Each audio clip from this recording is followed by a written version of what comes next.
thank you, ladies and gentlemen, for coming to another Colorado Diaries episode. I'm Armin Thomas with Elections Daily, and today we have former 3rd District Congressman from the Democratic Party, John Salazar. Congressman Salazar, thank you for coming. Thank you for coming on and speaking with me today.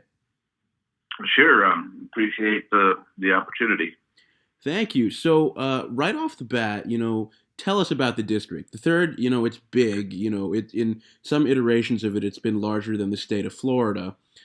So there are lots of different competing interests. You have farmers, you have miners, you have oil and gas, you have tourism. So how do you balance all of those interests of the district while being a representative? And in your opinion, what are some of the most important policy goals for the 3rd District? Because I know you were a big advocate for farming and water rights in the San Luis Valley. That is correct. When I first came to the State House, I came to fight against what was then called the Proposition Referendum A, which was a $10 billion bonding authority by then Governor Owens, who was actually trying to create water projects for the urban areas, but they never talked about how or where that water would be coming from. And we knew it was going to start drying up agriculture on the western slope. That's always been a target. The San Luis Valley has always been a target. I got together with a Republican from Grand Junction, in fact, Congressman McInnes's brother-in-law, Matt Smith. He was the state representative from that area. Oh. And we traversed the entire state working together in a bipartisan fashion. We met with every water board, with every editorial board that we could. And we actually basically took what was then called Referendum A. We took it down in every single county in the state. And that's what it takes, I think, to represent the 3rd Congressional District. You basically have to be a moderate. I was a blue dog, fairly conservative. Right. Yeah. But I am very pro-gun. The oil and gas industry is important for our district, yet the environmental community is also very strong, because it is, in my opinion, the 3rd Congressional District is probably the most beautiful district in the entire country. I've had it characterized as that too. Yeah, and so they're two totally opposite forces. When I remember when cap and trade came up when we were in Congress, I voted against it, and I know that there was a lot of environmental groups that were upset with me.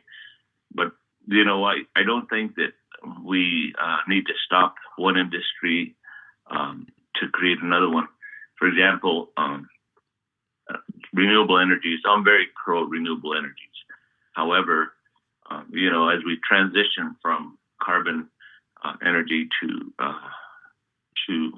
renewables, I think I think that if we make that option available, it creates greater opportunities and more, you start bringing down the price of gas and oil. During the Obama administration, we became, for the first time in the history of this country, I believe, that's what I've been told, is that we actually became oil exporters in this country. And part of the reason was when we did the legislation, which was called the Recovery Act, we put millions of dollars into renewable energy projects. And I think that creates that competition that we need. And so, like I said, you don't shut down one industry to create another one, because you create havoc in the economy. So, like I said, you have to be pretty versatile in this district in order to represent it properly, I think. I won my first election with 54% of vote, I think. Yeah, you did very well. Bush carried your district by 11 points in 2004. Yeah, and there was a great crossover between our district and and I mean with the Bush voters and Salazar voters. Of course, at that first one, my brother was also running for the U.S. Senate. So, Right. Yes. uh, but like I said, I was a blue dog. I believed in fiscal responsibility, and back then, there was at least an organization in Congress that was kind of middle of the road. I mean, we could vote as a bloc uh, to moderate legislation. We were able to swing the right wing of the Republicans to the center and the left wing of the Democrats to the center. Sometimes, if we voted together as a bloc. Yeah. Yeah. Yeah. So I think that's very interesting. You talk about all of the different, far flung nature of of many of the communities. Now, uh, uh, how do you think the geography of the district, generally speaking, affects its politics? Do you think that if a Denver-sized city was in the third, voter attitudes towards certain issues would change at all? Oh, absolutely. One of the biggest complaints that I'm receiving right now, even from people that are actually working for the governor, um, the big issue is like wolves, right? Oh, the gray wolf reintroduction. Yeah. Yeah, the introduction of wolves has been a major issue for a lot of producers. As a matter of fact, I believe that in fact, we already know that there's some wolves up in northern Colorado that have not been put there by the Parks and Wildlife. They've actually migrated there, and a lot of people are talking about, pushing those out into Wyoming where it's legal to take them out. I know that that's a big concern. Water will always remain a big concern in the district, and um, guns, of course, is a big thing in the district. I think that's part of the reason that we're seeing demographics for example, Pueblo has changed quite a bit, in my opinion. Donald Trump took Trump flipped it. Yeah. Pueblo County, I believe, and that's probably a first. And then Biden I don't flipped know. it back. Yeah. I can't believe that. I would have thought Biden would have taken it with its big sweep. But you see, we have, and we did the same thing. I think when I was a commissioner of agriculture for Colorado, we took on PETA as they were trying to put some animal husbandry issues, such as tail docking, into the animal cruelty statutes, and that's wrong. It's basically an animal husbandry issue. And dairies here in Colorado don't necessarily use tail docking, but they do in other places in the country. But they wanted to put it into Colorado's animal cruelty statutes, and so I got all of the organizations, agricultural organizations, together, and we pushed it and pushed him, and I think we pushed him out of the state for a while.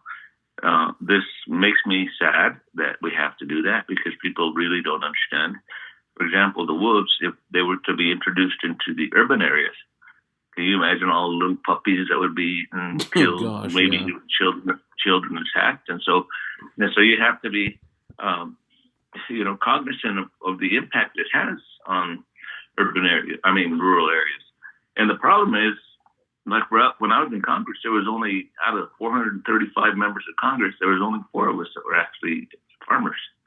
And of the 38 members of the Ag Committee, the rest didn't have any experience in agriculture. And here you actually have urban folks, making decisions in ag policy that could really affect agriculture negatively. Right. Yeah. That's fair. So moving on to people not understanding. You mentioned that people don't understand a lot of the things that go on in the third, and I take it that you are a member of the Hispano community, descended from the 16th century Spanish settlers in the region, and not a lot of people talk about the issues facing your community. So I was wondering if you could explain to me and to our viewers what cultural issues and are most animating for Hispanos in Colorado, and why? What issues make the Hispanos politically engaged? Well, let me just give you a little history of my family. On the Salazar side, they helped settle the city of Santa Fe back in 1598, and then they migrated north slowly. I even have some cousins on the western slope. So our family's been here a long, long time. On the Cantu side, which was my grandmother's, my great grandfather was actually captivated or by the Apaches in the 1840s.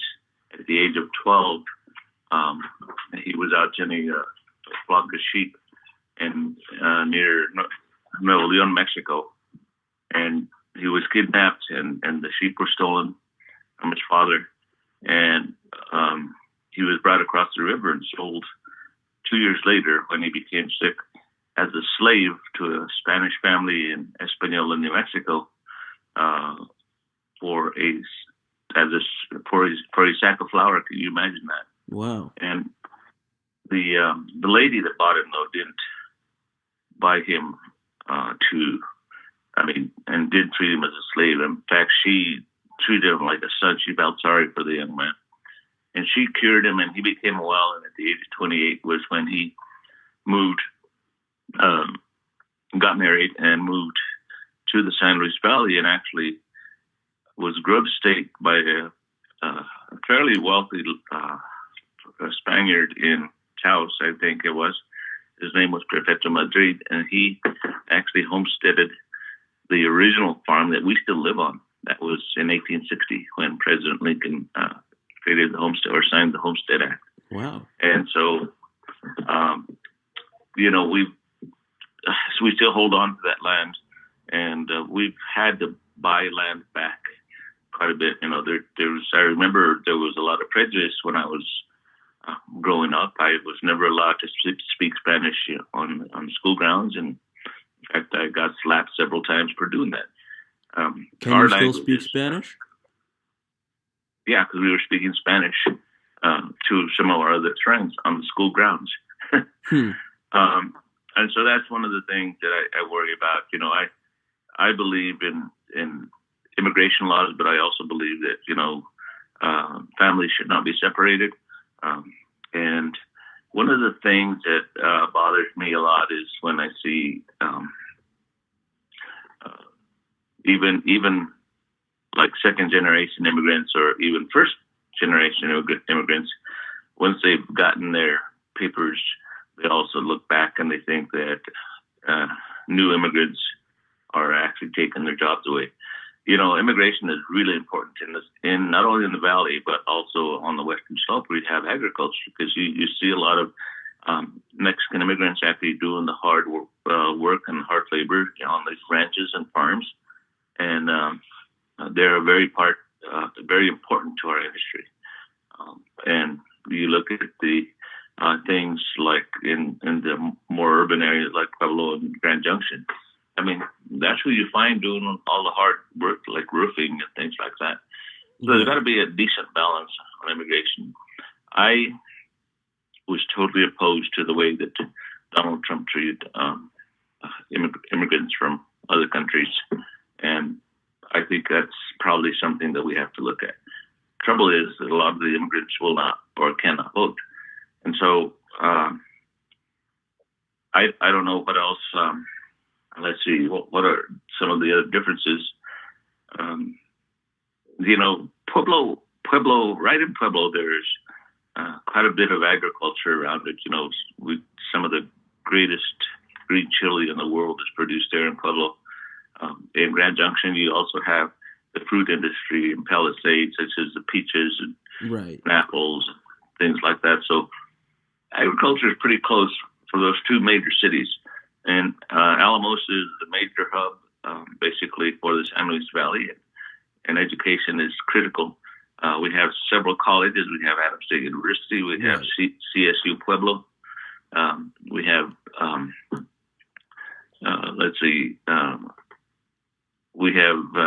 Western State College. We have Mesa State University in the 3rd Congressional District. So education is a key component of our economy. I believe that a lot of people now, mainly Hispanic families, many of them don't speak Spanish anymore. And I'm proud of my language. I'm proud to be able to speak 2 languages. All my children speak 2 languages. And so I don't know if that answered your question, but Yeah, no, agriculture it gets it. really is key in the entire district. If you go around the 3rd, one of the things that bothered me about how, I guess, the Boebert campaign, I think they said that in a month they traveled 44,000 miles or something like that. And yeah, it's a big district, but I didn't see her one single time or hear about her being in the San Luis Valley ever during the campaign. So that's one of the issues that we have that's very difficult. You better have a darn good pickup or a good airplane. I had an airplane and I had a pretty decent pickup, but I put a lot of miles, when I was in Congress, working with the district. Right. Yeah.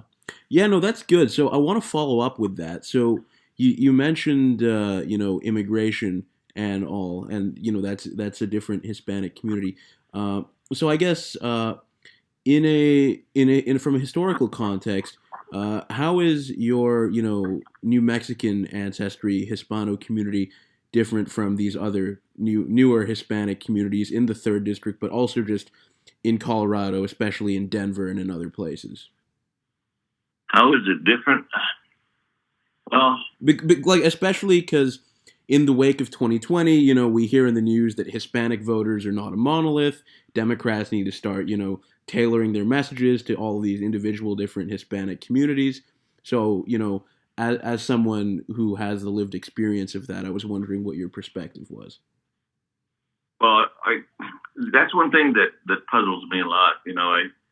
I don't understand how anyone who is a Hispanic could be supportive of Donald Trump, who basically is a racist, in my opinion, and he is just somebody who is catering to the white supremacy community, and you see some of that like out towards different little pockets, and I won't mention where they are, but in Western Colorado, and I mean racism is alive and well.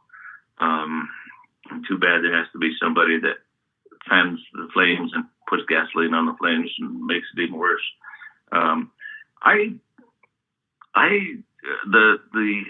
The Hispanic community, the new immigrants that are coming in are basically, I think, people who want to work, and they're here not because of free handouts the way they're portrayed. They're here to work, and they work hard. And I think in the city, basically, that's the same thing. They come in and they're doing working hard in the service industry, and they are looking for a better life, granted.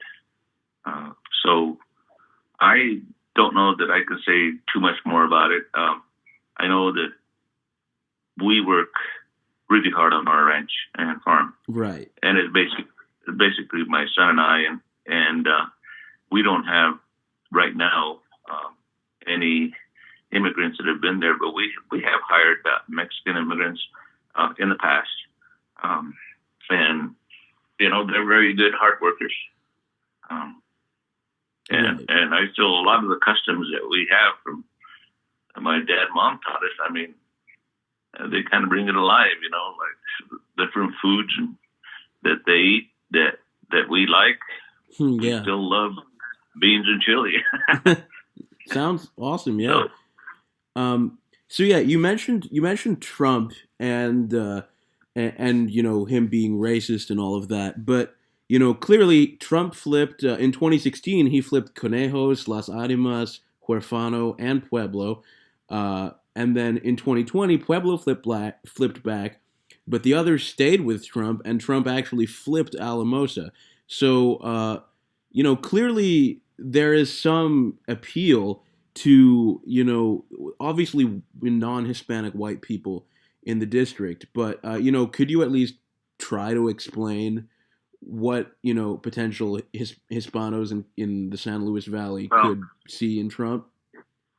well, let me tell you the one thing that I know for a fact, and I've seen that even in the Catholic Church.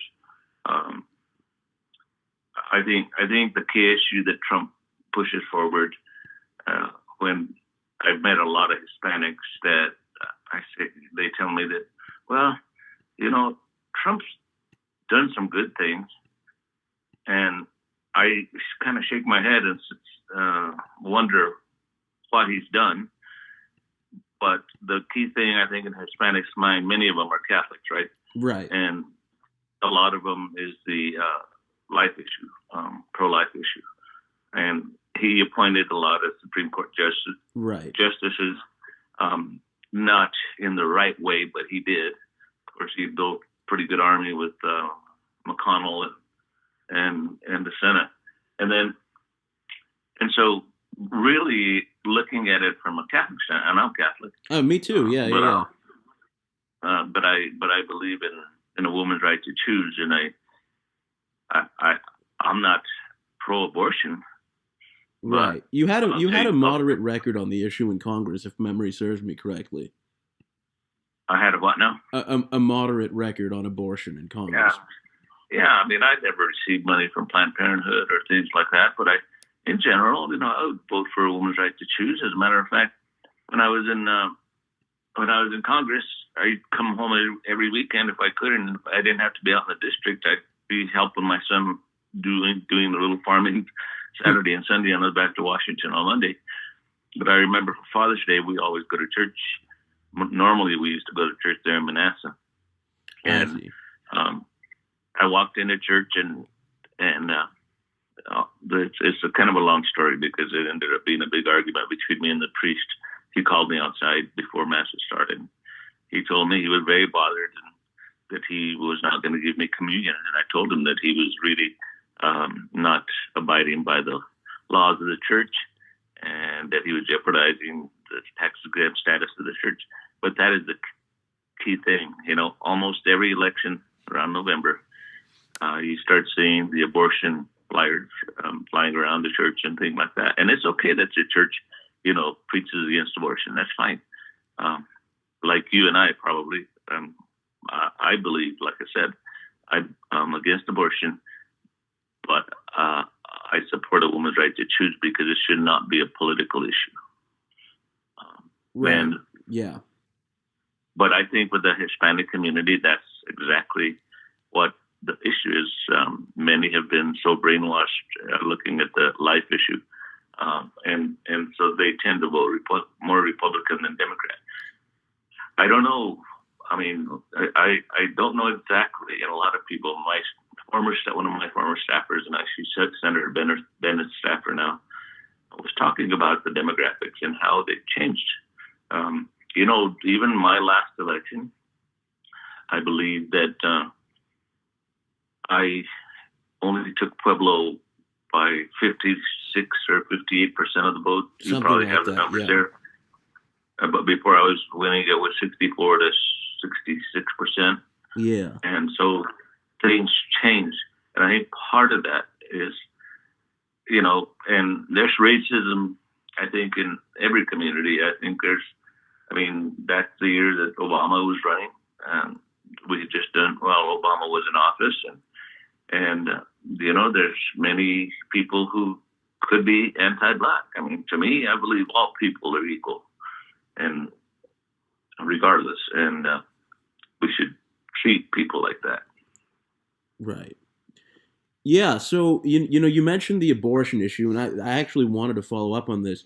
Now, I know that Proposition number 115 was on the ballot, which was trying to do a 20-week abortion ban, I believe, and it failed. But there was a notable amount of a split vote between people who voted for Joe Biden and people who voted yes on the ban to implement the ban, particularly in counties like Conejos and Costilla and others. So, in your own experience living in that type of a community, could you speak to that?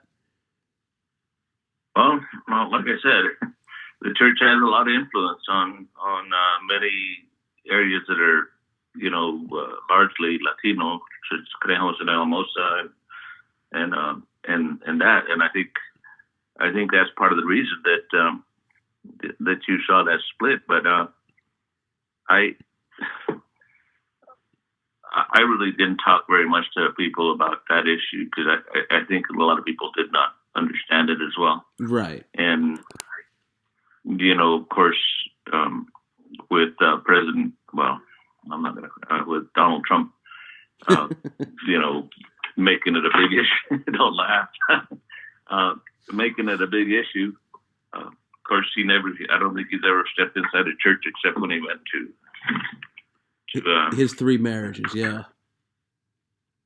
Well, 3 marriages, but I don't think he ever stepped inside a church to get married. To be honest, if you probably got married in Las Vegas, I don't know for sure. I shouldn't say that. I'm just kind of teasing him. But the issue was when he went to George Bush's funeral, and that I think that was probably the only time that I've seen him in church or I've heard of him going to churches. So he's not a religious man, but somehow or other, the church has been a major factor, I believe, in politics in the third CD. I see. Interesting. So yeah, now moving away from questions about the Hispano community and abortion and all that, which you've answered very, very well, and I've learned a lot. I want to ask you some other questions just in general. So in 2004, when you first got elected to Congress, your brother, Ken Salazar, who was the Attorney General at the time, became senator. So how was that like, running together and serving together in Washington with your brother? Oh, it was an awesome experience. In fact, I've got a picture right here in my office of when I got to introduce him to the Senate Ag Committee when he was being nominated for Secretary of Interior. That's probably the most memorable moment I had in Congress. I don't like politics. I'm not a politician. I hate politics, as a matter of fact. And I hate what's happened to these parties, the 2 parties that have been so extreme. And I believe that this all happened during Newt Gingrich's tenure as Speaker, when he basically pushed to gerrymander districts to where they're so extreme. I believe that there's really no moderates left in Washington, very few. Yeah. And I think that's what this country is missing, and that's what you need. And Joe Biden is considered a moderate, and but the left side of the party is probably pushing to the left. But you can't get elected really through the primaries unless you're probably an extremist anymore. I mean, Scott Tipton was by no means, I guess, a moderate, but he was not an extremist either. And he was surprised when he lost this election. Right, yeah. Nobody saw that coming, yeah. We'll get to that in a bit, yeah. Yeah, and so what I'm seeing is the extremism and the gerrymandering is basically, I think it's starting to ruin this country, to be honest with you. And I wish that every district would have a good balance of the 2 parties and independence. And I think people would have to work together much more so that we could create good policy for all people. Right, yeah. Yeah, no, now you mentioned... So you were talking about Ken. I'm sorry, I got off the track there. But yeah, we actually lived together for the first 2 years until he became secretary, and then I lived alone there for the balance of my time in Washington. And it was nice having someone in the administration and being able to work alongside, knowing some of the issues that were on the president's agenda. We used to have some dinners together or lunch together and talk about a lot of these things. And so I was pretty well informed as to what was going on. on everything that he could speak about. Of course, he was Secretary of Interior, so there was a lot of goings on with the Secretary being in charge of a lot of the public lands on the western slope and in the valley, because there's a lot of federal lands in my district. And so we enjoyed it. I enjoyed it. Politics is not my forte. Like I said, I hate politics, but I love policy and I love to help people, and that's what made it fun. Right. Yeah. Now, following up off of that, so you said politics. It was not like the thing that animated you the most. Now, I kind of want to understand your thought process on, when you decided to run for Congress. You were in the state house for a term or two, and so. First of all, what led you to decide to run for Congress? And second, what were some of the challenges you faced when switching from running as a local candidate in the San Luis Valley to running as a congressional candidate for the entire Western Slope and Southern Colorado? Well, what motivated me to run, of course, was the water issue. I was in the state house, and I told you about myself and, right. and Representative Matt Smith, who traversed the entire state and won that battle. The previous, or one of my opponents, of course, was Greg Walter, who was on Governor Owens. Well, he was the main opponent. He's the one that won the Republican primary. But he had been on the governor's cabinet as Secretary of the not Interior, what do you call it, Natural Resources. And of course, he was supporting Governor Owens on that referendum May, and that would have destroyed the Western Slope, with all that water coming this way.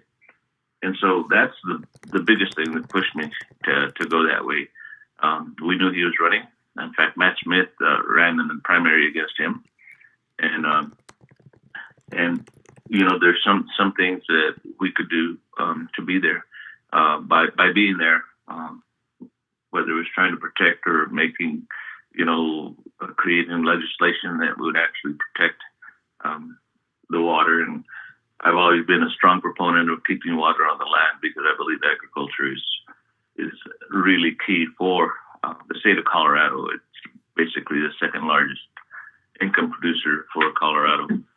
And so my mother and father were in Washington during World War II as well. They both went to work in Washington. They worked for the War Department. And then my father was actually called to serve, and he served in the military right during World War II. Okay. I was called to serve when I was at CSU. I was studying engineering and agriculture, and I was called during the Vietnam War. I never went to Vietnam. They called me, and it was during the tail end of Vietnam that Nixon started pulling out the troops, and actually I ended up in Germany. I was proud of this. I'm really proud of this democracy. I'm proud that I was able to serve this country, and proud because I believe that we used to have the greatest form of government in the world, when you had moderate politicians that could work with each other and talk to each other. And so, very proud American, fifth generation American, basically, or longer, because on the Salazar side, because I don't know how many generations your there. family predates America by 100 and something years, yeah. So anyway, so that's a cool thing, to be able to go up and fight for people and fight for your district and fight for the things that you really are important to you. And like I said, when I lost my election in 2000, and it was 2010. I wasn't bothered at all. As a matter of fact, like I said, politics is not my forte. My forte is agriculture. I love farming and ranching. And so I was happy to come back to my ranch. And we were actually, I just gotten off the plane, and my wife picked me up here in Denver, and we were driving to the San Luis Valley. And that's when John Hickenlooper called me up and asked me to to become his ag secretary or commissioner of agriculture here. And I told him, "Oh, Gov, I wanted to congratulate you as well for winning, but I'm not sure that I want to do this yet, But he said, just come and help me for 4 years because I need somebody who is a real farmer there in there." And I was happy to serve Colorado because I was doing what I believe is really important in protecting ag. And so I don't know if that answered your question or I keep going off to other things. I'm starting to have flashbacks of when I was in politics. No, this is good. It's nice to hear. So yeah, now just a few questions about the current state of politics in CD3. So obviously you mentioned that you think Lauren Boebert is an extremist. I don't think there are many people in the Democratic Party who would disagree with that statement. But just more generally speaking, what are your thoughts on her? I mean, she loves guns, and you said that's a big issue in the district, for one. So she loves what? Guns. Guns. Oh yeah. Well, she's also considered a QAnon conspiracy theorist, and let me tell you what happened. It was a tough thing to run for office during COVID-19. And I understand that people were reluctant to get out and campaign. And Diane Bush was very terrified of that. And, we never saw Diane Bush a single time in the San Luis Valley or even heard of her or even saw signs of her political signs out until the very last week. Boebert basically didn't travel, at least not in the district that I know, not in the Pueblo area or the San Luis Valley. And when there's two candidates on the ballot, one is Ellen Boebert, and she had the top line, and the other one was Diane Bush, and she had the bottom line. I firmly believe that when someone does not know the candidates, because they had very little time, very little. They really didn't have a way to get people to know them, because they couldn't campaign really across the district. So Boebert took the top line, and typically when you're voting, if you don't know the candidates, some people won't vote, but a lot of people will just check off the top candidate just because they don't know the other one either. So right. I believe that's what happened in this case. Okay, yeah, I see. So now I want to ask you, so Boebert obviously beat Scott Tipton, who was the congressman who ended up defeating you in 2010.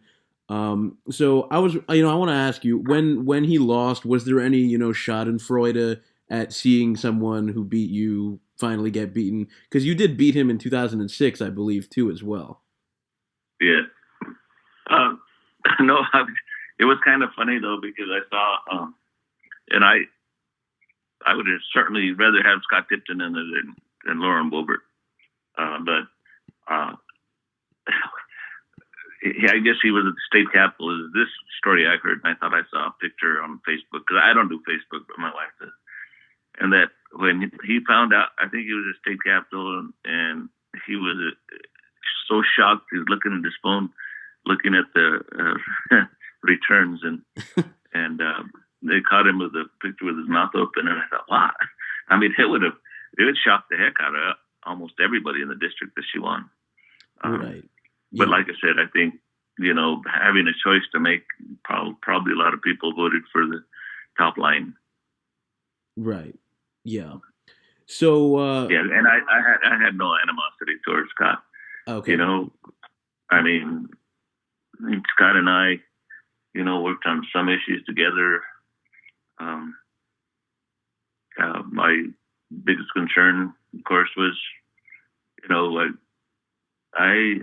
I did everything I could for the district in a moderate way. I don't know that he did or not, but regardless, totally fair. So yeah, now I just have a couple more questions, and then we can finish. But so obviously Lauren Boebert is enraging Democrats all across Colorado and the nation.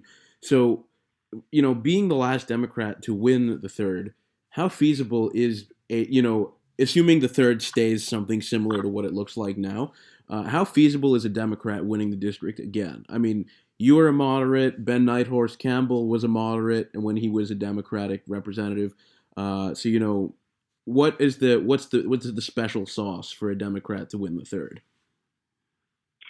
Well, I think you have to have someone who is moderate, and of course, someone who's very pro-gun. I believe that you also have to have someone who is well liked. I mean, has a good personality and can talk to people. And you definitely have to have somebody who's a good campaigner. There's been several people that have asked me to endorse him on this round. I'm going to wait for a while. I think that mainly, I think a Democrat has a real strong chance of winning this district, especially this time around, if you have those qualifications. But I think you also have to have some degree of agriculture in your background, because I believe that's what drives a lot of folks in this field. And then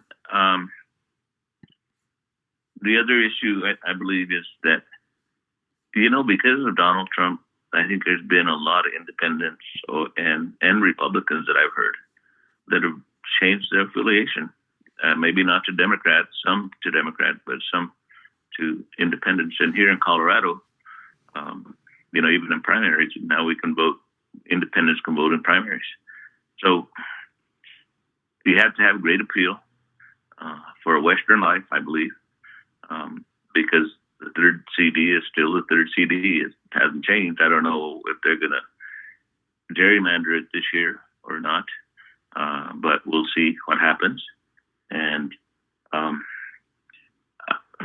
some people kept telling me there's no way that a woman can win in third CD, but you saw one, and she's pretty extreme. She won. Yeah, and even if it wasn't her, that Diane Mitch Bush is a woman too, so it was going to happen. Yeah. Either way. Yeah. Yeah, no, that's good. So obviously you're not going to endorse anybody, but lots of Democrats are running for the third. So I was wondering if you could speak to any of the potential strengths or weaknesses of some of them. So I know Donald Valdez is from Conejos County and La Jara, and Kerry Donovan is the other big candidate in the race. Then you have Saul Sandoval from Pueblo. And then there's Greg Smith, who's been making some buzz online. So I was wondering, do you know any of these people? Have you talked to them? What their priorities are for the district? Anything like that? Actually, well, I know Donald very well, and I've helped him along the lines. I even helped him last time around. But he needs to, if he's serious, he needs to stay in it, because we spent not only a lot of time, a lot of money on him. The other person, of course, was James Icino. I think he would have been. I think he could have won the district fairly easy. Like I said, I'm surprised it was a woman that won, because there's still a lot of machismo in this district, right? Being an ag district, but I don't know. I'm going to wait to see who has the best message, the best again. I don't know the other candidates at all, to be honest with you.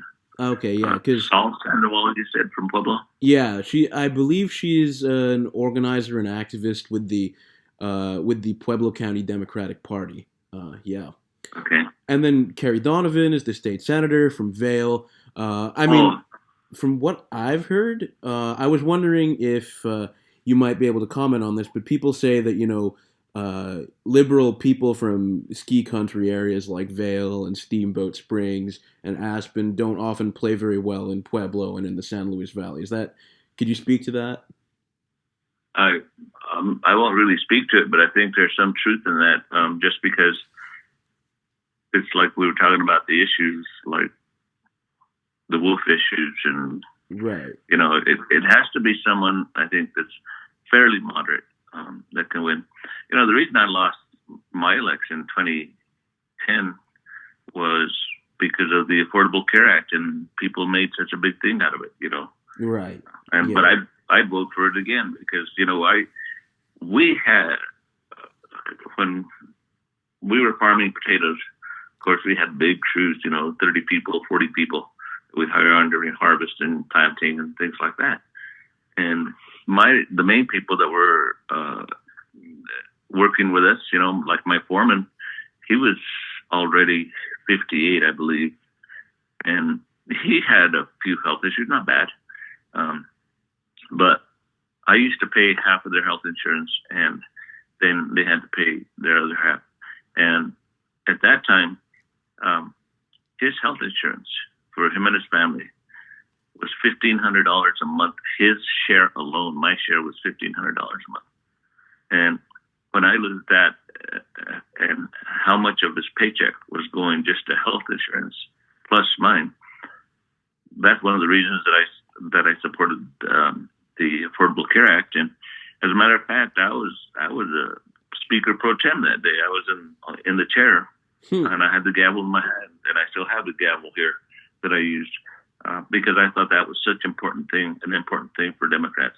We modeled that legislation exactly as Mitt Romney's legislation when he was governor in Massachusetts. Right, yeah, I'm from Massachusetts, yeah. Massachusetts. I remember Governor Romney very well. And I think the world of him, to be honest with you. I'm so proud of him for having the courage to stand up for what he's had to go through. And so we did have to water it down in order to make it legal so that, it wouldn't. Yeah, one of the things, of course, was interstate commerce laws. And that's what basically watered it down because you had to let the states opt in or out of that. But, it doesn't work unless everybody's in it. But that would have lowered the cost of health insurance because there would have been more competition, allowing insurance companies to compete across state lines. And, Donald Trump talked about that during his campaign. You got to let insurance companies compete across state lines. Well, that's exactly what we're trying to do. I remember, yeah. Yeah. So I guess our final question, since you've done a very awesome job here, is I take it there's no future runs for anything from either you or your brother Ken, right? You guys are happy farming, and I believe your brother's a lawyer. Well, I'll be like Scott McInnes, never say never. But and I think the world of Scott. He's a good friend, and so I love what I'm doing. I'm farming. Like I told you before, I hate politics, and I love policy, and I love to help people. But I have 5 grandkids now, and I'm teaching them to ride horses, and I'm just having the time of my life, and I'm really enjoying it. We farm fairly large operation. I mean, my son and I. Yeah, that's how I found your numbers through the farm, through the ranch. So we have. We run it with. Well, we sold one of our cattle permits up above the Rio Grande Reservoir, and that's another issue. So we had cattle up there, and I guess some wolves have already been seen up there. And so when you start to lose your livestock, it's pretty hard to say, hey, I support wolves. Yeah. But anyway, but with that permit, we were operating close to 40,000 acres. He and I alone, working hard. He works like crazy, and we hire temporary help here and there, during the summer when we're haying and stuff. And we have a nice organic hay operation that we supply a lot of organic dairies with really good high quality alfalfa and grass hay. And then we used to have our cattle herd as an organic herd, but it just got so cumbersome that we decided not to do it because it wasn't as profitable as people had said it was going to be. We had a couple of good years, and that was about it. So I think you need to have somebody with an agricultural background. I know Donald does have an ag background. Yeah, and he's fairly pro-gun too. I remember, if memory serves me correctly. I think there's another person that you haven't mentioned, and we've been trying to encourage him to run for the last few years, and that's Leroy Garcia, who's the president of the Senate Ah, yeah, yeah, here in yeah. Colorado. Yeah, from Pueblo. Yeah, and he's very smart. He's military. That's another thing. I think it's really important to have a military background to be able to win, like I said. And there's other folks like Jeff Chostner, who, yeah, he's the DA in Pueblo, I think, or he was. And he retired from the military, very articulate. He knows the issues very well. I guess there'd be a lot of people, but let's see where we go from here. Yeah, for sure. I mean, I'd love to talk to you again later in the cycle to see what your thoughts are about how the race is shaping up. Right. Yeah. Right. Well, Well, thank you for thinking of me, and hopefully I helped out a little bit. yeah, no, this is lovely, Congressman. Thank you very much. Thank you, ladies and gentlemen, for coming to another episode of the Colorado Diaries with Elections Daily. I'm Armin Thomas. Thank you, Congressman Salazar, for coming on. Thank you. Bye.